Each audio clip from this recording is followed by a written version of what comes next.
फाल्गुन माह के शुक्ल पक्ष की एकादशी को अम्ल की एकादशी के रूप में मनाया जाता है। माना जाता है कि इस तिथि पर भगवान विष्णु और आंवले के पौधों की पूजा करने से साधक को विष्णु जी की विशेष कृपा प्राप्त हो सकती है। साथ ही यह भी माना जाता है कि अम्ल की एकादशी का व्रत करने से 100 गाय दान करने जितना पुण्य मिलता है। पंचांग के अनुसार फाल्गुन मास की शुक्ल पक्ष की एकादशी पर अम्ल की एकादशी का व्रत किया जाता है। यह एकादशी हिंदू धर्म में विशेष महत्व रखती है।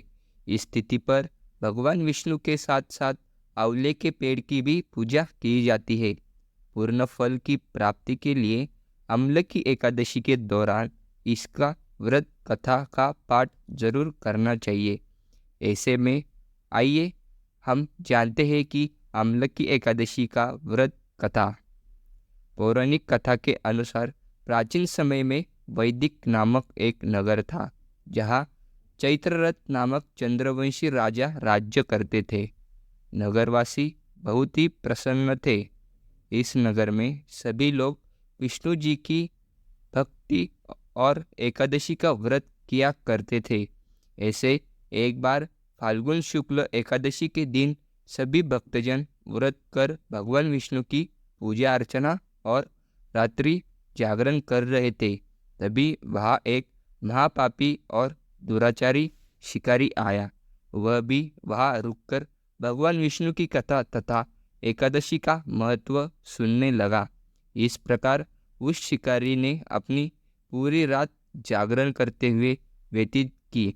अगले दिन वह घर गया और भोजन करने के बाद सो गया। कुछ दिनों बाद ही उसे बहेलिया का निधन हो गया। इस रूप में लिया अगला जल शिकारी के पापों के कारण उसे नरक भोगना पड़ा, लेकिन उसने अनजाने में ही अम्ल की एकादशी व्रत कथा सुनी और जागरण भी किया था। इसलिए उसने राजा विदुरथ के घर जन्म लिया और उसका नाम वसुरथ रखा गया। एक दिन वसुरथ जंगल में भटक गया और एक पेड़ के नीचे सो गया। उस पर कुछ डाकुओं ने हमला कर दिया, लेकिन उनके अस्त्र शस्त्र का राजा पर कोई असर नहीं हुआ और राजा सोते रहे। जबकि राजा की नींद खुली तो उन्होंने पाया कि कुछ लोग जमीन पर मृत पड़े हुए हैं। उन्हें देखकर राजा समझ गए कि वह उसे मारने आए थे।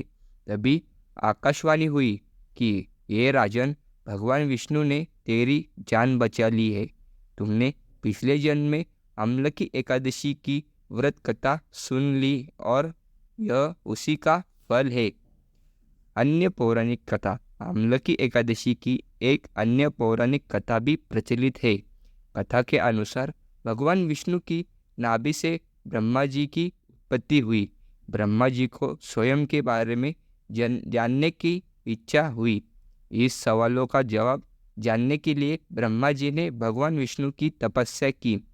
उनकी तपस्या से प्रसन्न होकर भगवान विष्णु ने उनको दर्शन दिए। उनके दर्शन प्राप्त कर ब्रह्मा जी भावुक हो गए और उनकी आंखों से आंसू बहने लगे। जहाँ ब्रह्मा जी के आंसू गिरे वहाँ आंवले का पेड़ उत्पत्ति हुई। तब भगवान विष्णु ने कहा कि आपके आंसू से आंवले का पेड़ उत्पत्ति हुई है। यह पेड़ और इनका फल मुझे बहुत प्रिय होगा। आज से जो कोई भी आम्ल की एकादशी व्रत करेगा और आंवले के पेड़ की पूजा अर्चना करेगा, उसे शिव फलों की प्राप्ति होगी। तो ये कहानी आपको कैसी लगी कमेंट सेक्शन में ज़रूर बताएं और हमारे चैनल महायोगी की बातों को सब्सक्राइब करें। धन्यवाद।